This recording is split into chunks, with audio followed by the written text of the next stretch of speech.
عندنا في دمشق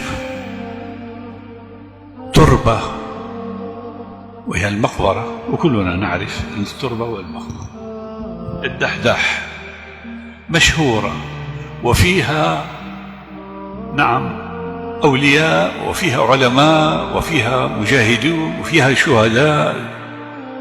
تربة مشهورة في دمشق، كل من عرف دمشق يعرف هذه التربة.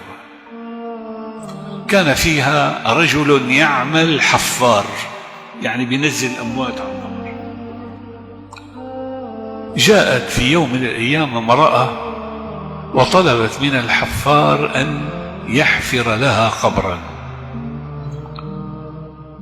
حفر القبر، وبعد ساعة جاءت الجنازة وليس معها كثير من الناس، يعني بضعة رجال. أنزلت الجنازة إلى الأرض، وفتح صندوق الجنازة، وحمل الميت ودلي في القبر، وكانت الحفار في القبر تسلم الجثة وأراد أن يضعه في القبر.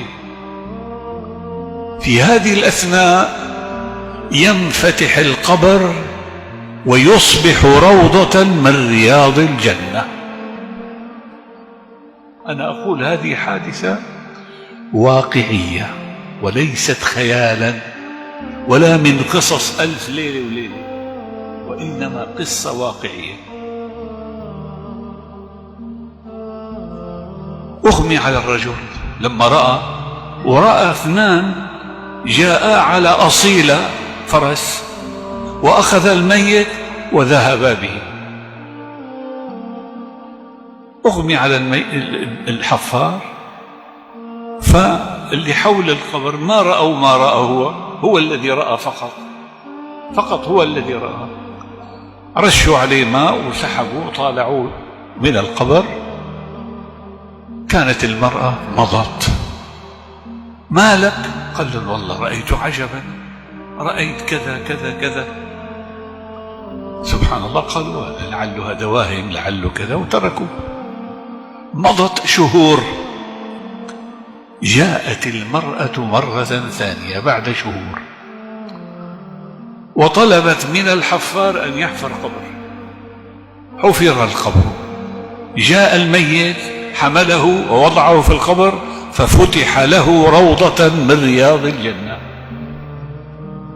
وجاء ملكان أخذاه منه، لكنه تجلد، ما أغمي عليه، وعلى طول خرج من القبر وتبع هذه المرأة. تعالي، من أنت؟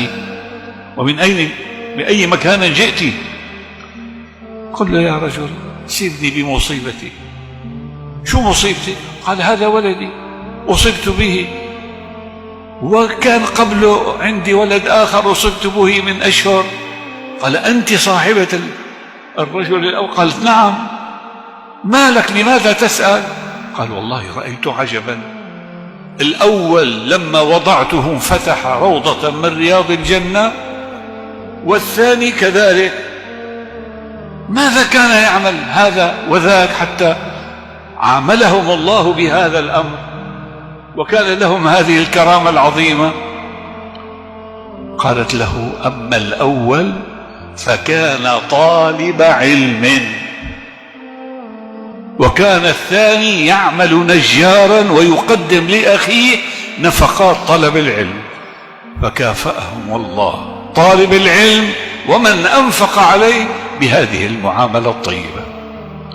هذا الحفار رأى هذه الحالة وسمع هذا الجواب، ترك المقبرة ونزل منها إلى جامع التوبة، الجامع الذي نعيش نحن فيه.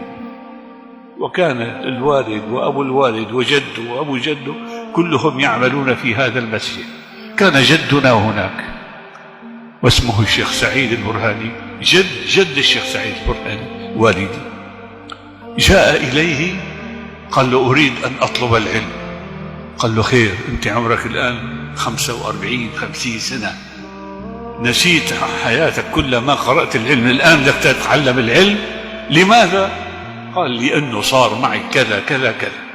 قال له خلاص اتكل على الله ويلا ابدأ في طلب العلم. جيب الأجرومية، كانوا يتعلموا الأجرومية ويحفظوها ويتحفظوا متون وكذا، وبدأ واشتغل حتى صار من كبار العلماء. الشيخ عبد الرحمن الحفار من كبار علماء دمشق، وأسرته من بعده كلهم طلاب علم، وآخرهم الشيخ عبد الرزاق الحفار من كبار علماء دمشق. هذه القصة أنقلها لكم لأبشركم بأن طالب العلم هكذا يعامله ربه.